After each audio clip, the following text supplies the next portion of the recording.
Diddy forced me to make a sacrifice when I went to his birthday party. Since then, I stopped meeting Diddy. Diddy, Jay-Z, and Tyler Perry are all in this together, and they are the worst people. I think it's getting a little too late for those who are complicit. And some were doubting you. Did you ever question, like, No. am I on the right path? Oh, I never question that. Still don't. Never will. God leads me to do everything I do. Everyone knew he was the devil. He's been the devil for 30 years. He's been covered and protected by not only Clive Davis, but Lucien Grange. He was selected to be the demon that he is, to keep the culture in line so the industry could continue to rape it. Stevie J should be charged. Mary J. Blige should also be charged. Jennifer Lopez should definitely be charged. Should I keep going? You're hitting it off. Jay-Z should be charged. Khaled should be charged. Rick Ross should be charged. Usher should be charged. I have all the proof of Diddy's gay parties. When I tried to leak the proof, Diddy threatened to kill me. I also have videos of Diddy performing sacrifices. World-renowned Dallas pastor T.D. Jakes is named in a federal lawsuit against musician Sean Diddy Combs. It's filed by a producer that worked with Combs. It discusses how the singer planned to leverage his relationship with the bishop. For Diddy, he was using T.D. Jakes to fix his image. You believe that? Well, we saw that to be true anyway. That's what he was trying to do all that time. If Bishop Jakes was at a Diddy party, there could only be two reasons: money or sex. That's all that happens at Diddy parties.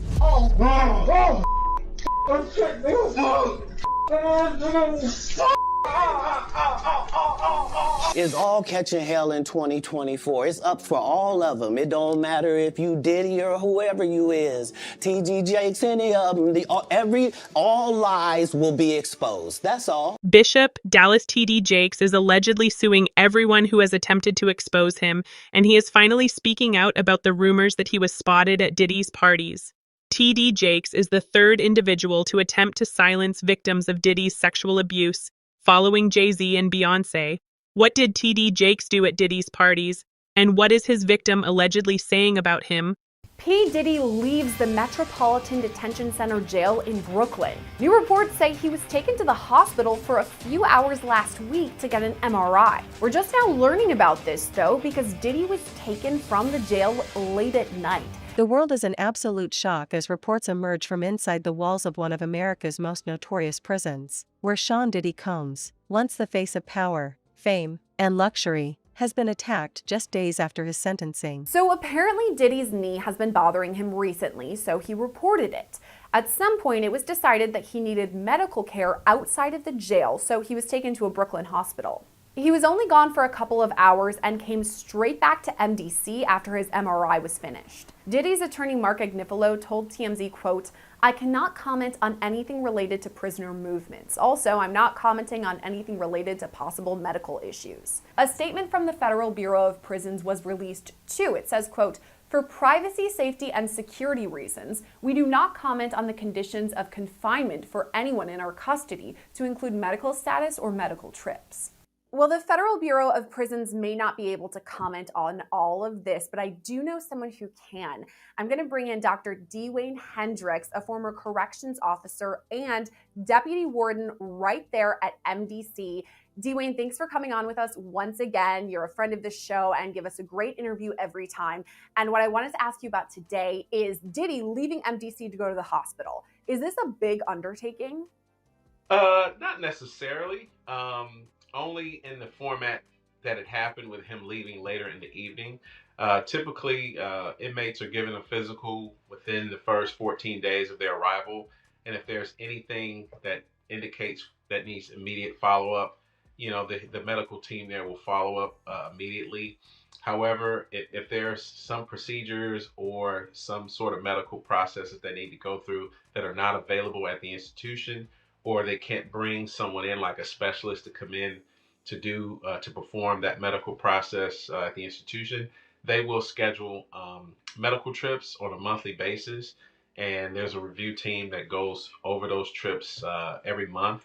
And but this particular process was a little bit different because, as you know, most doctors' offices and most folks that do MRIs and X-rays and things of that nature, they're on a normal work schedule, between, the normal business hours of maybe 10 o'clock and maybe 6 p.m.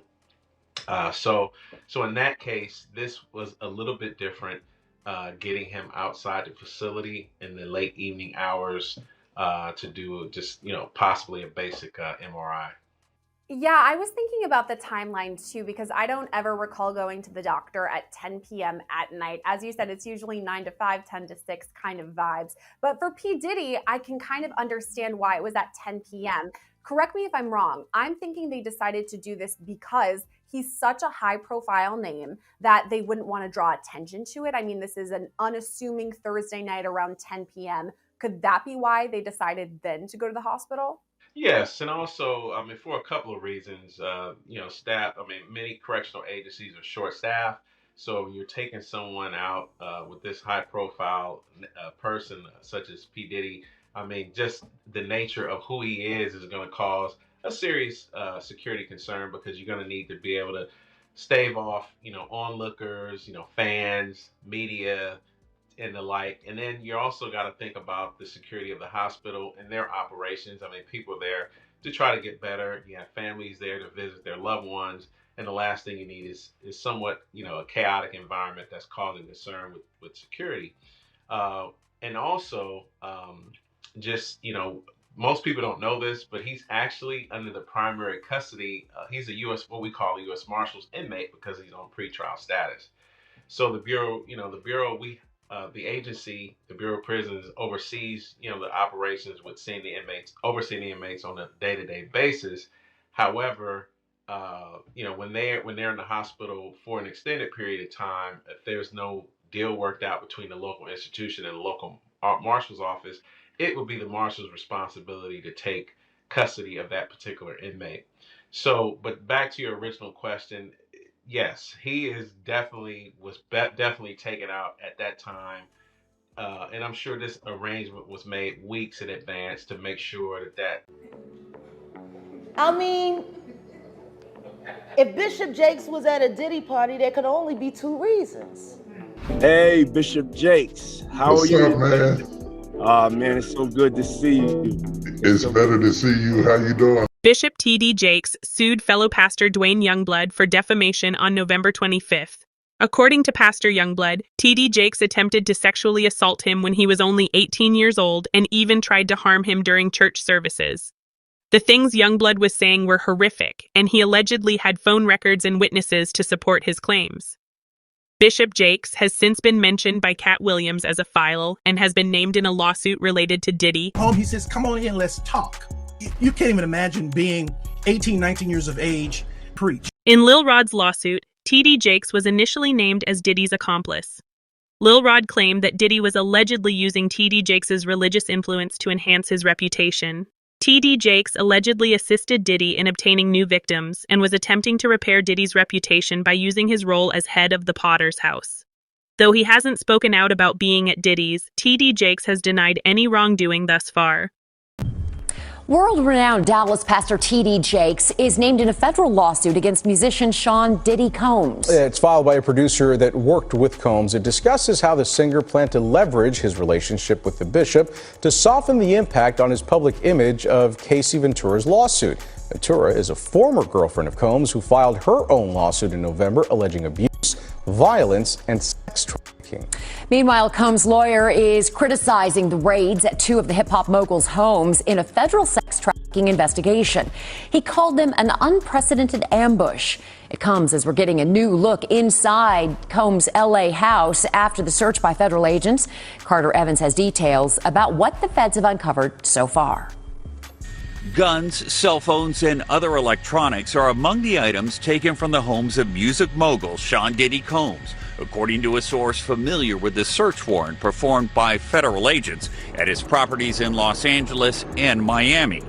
TMZ says this video shows the aftermath of the raid inside Combs' LA mansion. Drawers empty, documents scattered, and safes opened and searched. Hours after the raid started, Combs was seen walking around the Miami Opa-locka airport, according to TMZ, which also obtained this video.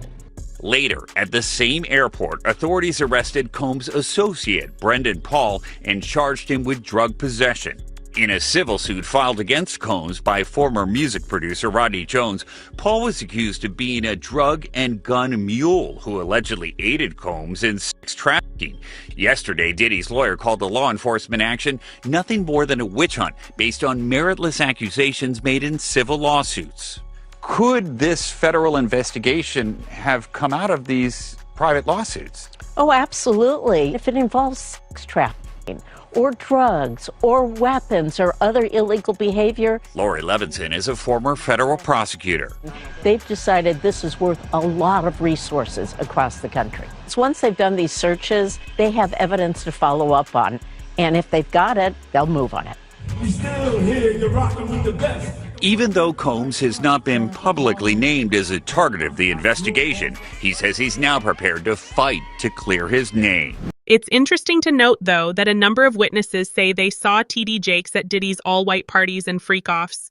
One of these individuals, Gene Deal, reportedly saw TD Jakes as well and found it incomprehensible that a religious leader like him would be close to Diddy. Gene Deal had previously made references to the connection between Diddy and pastors, as well as the fact that these wolves are actually disguised as sheep. People know how certain people act after one drink, 2 drinks. And if those girls was drinking out those bottles that he said Diddy laced, and he could show on camera, and he could show that some people had passed out, or some people were acting a certain way after they had those drinks, he won his case on that one. When you was around Diddy, was he doing drugs, like party drugs, like ecstasy and stuff like that? Diddy wasn't the dude he is today when I was around him. You understand? He had just started, when I was about to leave, he had just started with because he never smoked weed, he never smoked cigarettes, I never seen him do cocaine or none of that shit. You understand? He would have it for people to do it. You understand? It's certain of his girls like to do it, and he would make sure it would be there. But he wasn't the one that did it. Diddy didn't start getting hooked on drugs until he got hooked on those painkillers. After he got hooked on those painkillers, he started drinking more, because he wouldn't even drink hard liquor. He was only drinking champagne, Don P or Cristal. He was not drinking hard liquor then. Yeah, that's real talk, man. And he also claims that, Diddy, he was using TD Jakes to fix his image. You believe that? Well, we saw that to be true anyway. That's what he was trying to do all that time. That's why TD Jakes was there, to try to fix his image.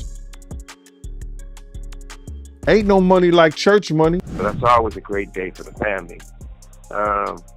Overall, though, it's not surprising. We do all know one thing, like I said before, Puffy has strong ties with the government, with the feds, and anybody else would have been cooked, done.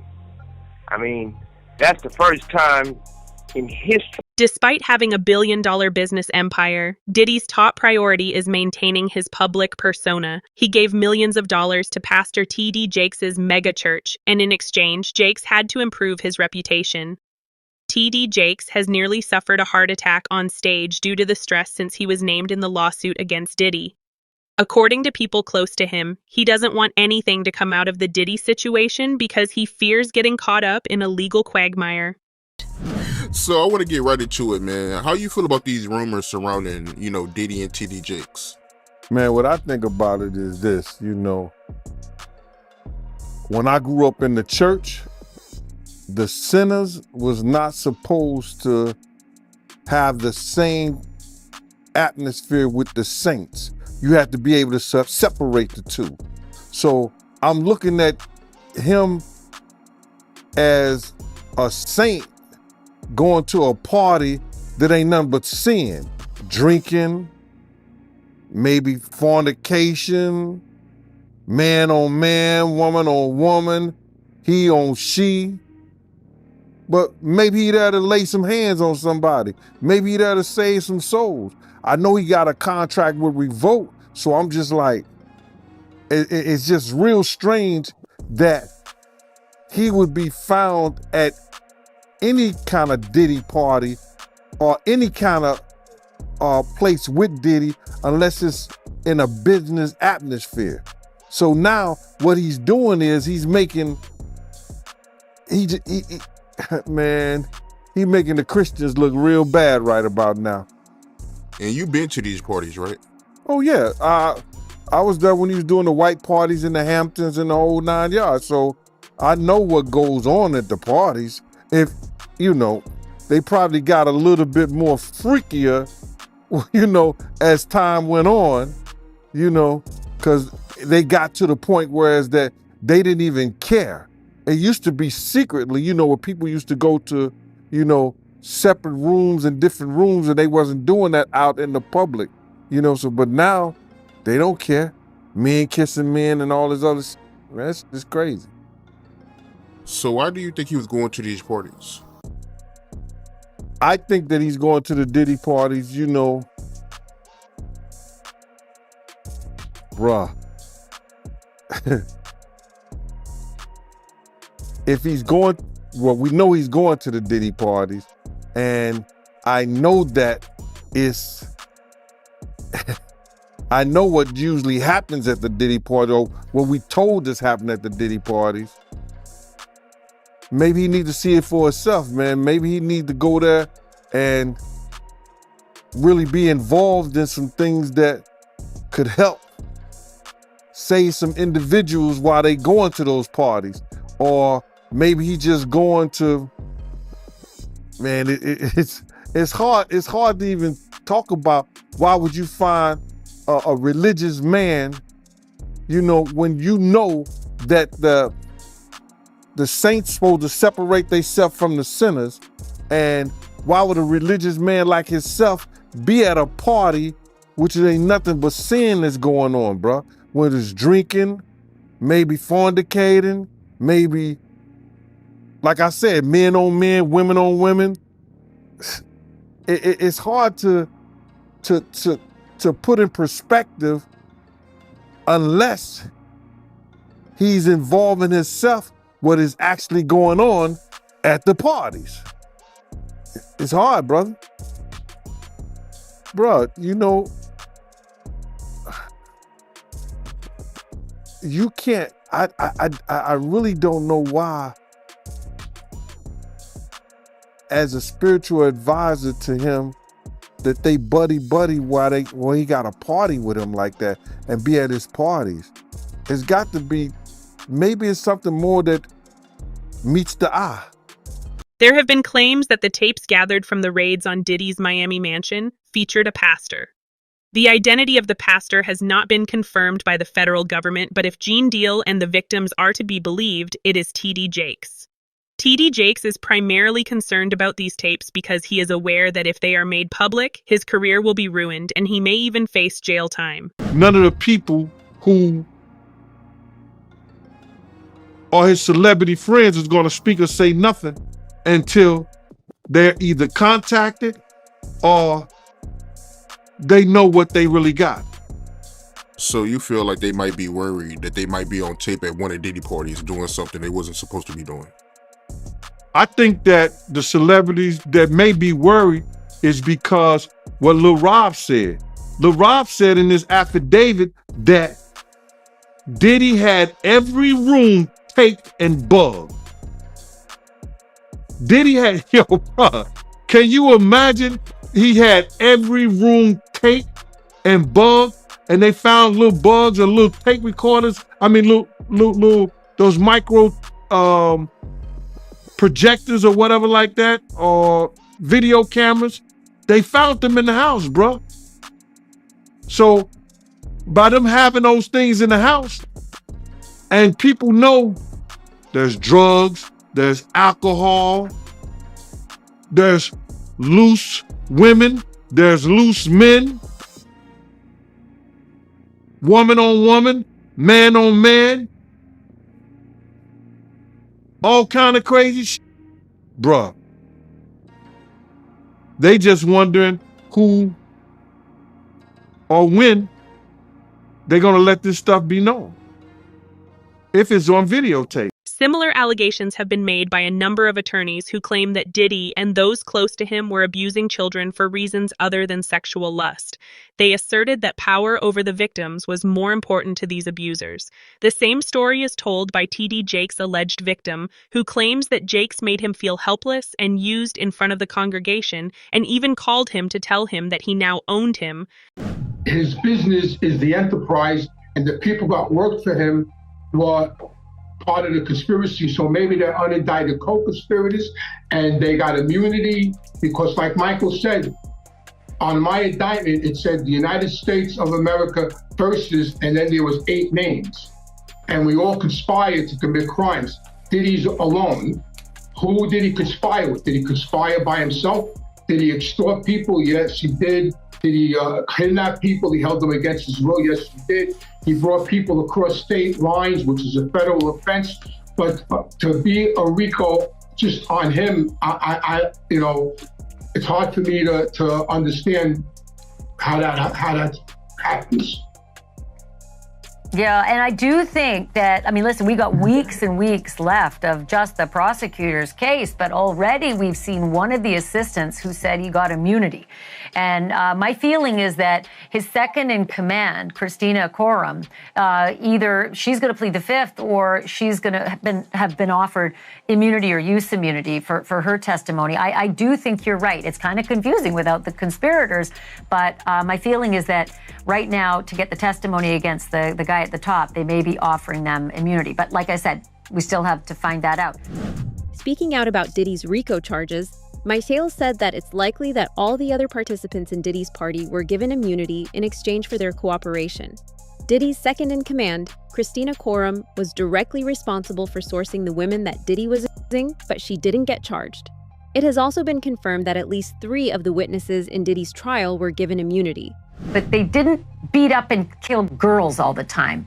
Do you see a big difference here with the kind of behavior Diddy's accused of doing compared to the behavior of mobsters? Oh, absolutely. Let me say this. I always take the position, someone's innocent until proven guilty. That's just my position all the time. However, we have seen certain things. I think everybody has seen the hotel video where he was obviously beating her up, and the testimony has been absolutely despicable. And nobody in my former life would ever approve of something like that. And I think Anthony will vouch for that. We didn't beat up women. We didn't do things like that. We were taught to respect women in a big way, especially our families. So, in our life, if you violated another made man's wife, daughter, sister, mother, you're in a lot of trouble. So we didn't stand for that in any way, shape, or form. And like I said, the acts that are being described here are disgusting, despicable. If somebody like that was in our former life, he wouldn't last, quite honestly. And again, I would love to hear, I believe that the defense is going to attack the RICO statute here. You said, possibly there are witnesses that have been given immunity. Not possibly, 100%. I mean, that's how government builds cases. They go after people, they get them to cooperate, and they give them immunity.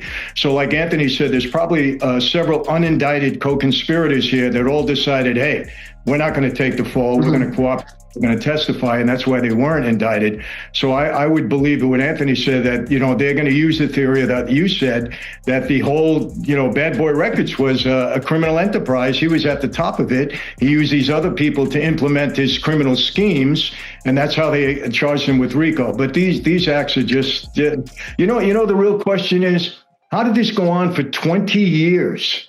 20 years this was going on. A guy as high profile as that, and I've said this before, and nobody gets charged for it. It's allowed to continue for 20 years. There's no question that people knew that this was going on. There were high profile people involved. How does something like this go on for 20 years? In reality, TD Jakes might just be another pawn in Diddy's scheme. Diddy would bring well-known people and influential people to his parties, give them drugs, and then film them in awkward poses. He would exploit them and use the footage as blackmail once he obtained it. The dirt Diddy had on him may have been the reason Diddy was able to control TD Jakes in this way. The accusations made against Bishop TD Jakes are not only complicated, but also shocking. They include claims of manipulation, corruption, and abuse. The distinction between fact and conjecture gets increasingly hazy as the lawsuits progress and new information becomes available. The world is in complete shock after hearing that Sean Diddy Combs, who was once the epitome of wealth, fame, and power, was attacked a few days after being sentenced inside one of America's most infamous prisons. Technician or that clinician was going to be available to take a look at whatever issues that he may be experiencing right now. So that way, there's not a whole lot of onlookers. And then even with staff and other inmates, it gives them not an opportunity to make a call, to their family. Hey, I think, Diddy's going out to the hospital right now. If anybody wants to take a look at him, head out there. And then I think the other thing, Sierra, is since there are no cameras in the courthouse throughout this process, we've only been getting the sketch artist views of their perspective of what he looks like. And I think people have been talking about him losing weight and different things of that nature. So I know folks will probably want to be able to get a photo of him to see what he actually looks like. And and if he does have issues with his legs, is he walking with a limp? Does he have does he have a cane or anything like that? So yeah, I think that will be the reason why that they would make this, take this measure, which I have never seen in my career. Someone taken out to the hospital at this time of night for something as basic as an MRI. Oh, that's interesting that this is the first time you've ever seen anything like this, because there have been high profile inmates at MDC in the past, maybe not to the level of P. Diddy. You had a lot of answers in that one answer, so many different roads I could go down. And I agree with you 100%. People would want that photo. We would be talking about that photo today if for some reason we got it. So that's a super valid point. I wanted to go back to the very beginning though, because how does all of this start? Does P. Diddy go to one of the corrections officers and say, hey, my knee's really bothering me, I'm not feeling well? Would he go to an infirmary on site? What would the early process look like? So again, after that initial review of his current medical situation during his physical, and then there's follow-up to that process if there's something found, immediately. But, you have to understand daily there are medical staff walking through the units, doing what we call sit call and asking inmates, are they okay? And then you have folks that are walking around passing out meds and different things of that nature. And then he can also reach out to the medical team by what we call an inmate to staff correspondence form, whether electronically or in writing. And he can say, hey, I'm having, I've had chronic issues with my knee for several years. And I'm saying there's reports that after he ran the New York City Marathon in 2003, that he had some ongoing issues with one of his knees. So that's how that initial process would start. And then if it's nothing like emergent, because again, if his knee was bothering him to the point where he fell out or something like that in the evening, then obviously they would take him to the hospital right away. It wouldn't be a thing where they would schedule that out. But in terms of something that basic, that would have to be looked at well in advance, and then they would make that appointment and then reach out to the hospital staff and say, hey, can you get someone that can, one, keep their mouth shut, that's going to be on schedule to work overtime or switch their schedule to do this particular procedure?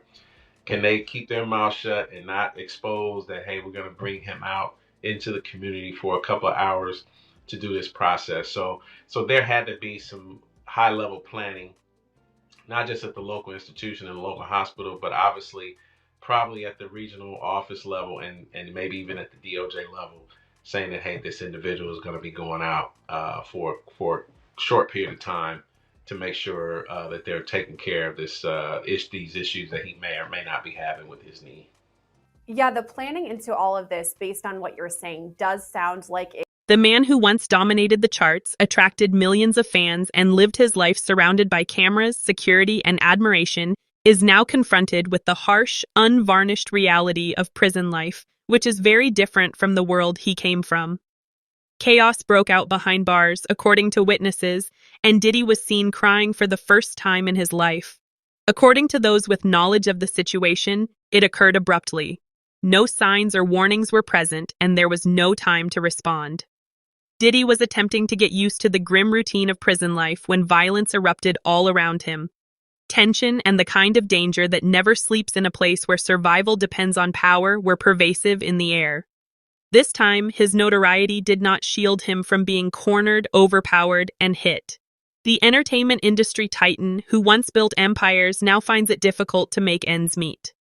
According to reports, Diddy was deeply shaken by the attack. This was something that he could not control, as someone who had spent his entire life in control. Controlling rooms, controlling people, controlling the spotlight. Shouts reverberated off the concrete walls as the guards hurried in, causing chaos in the hallways.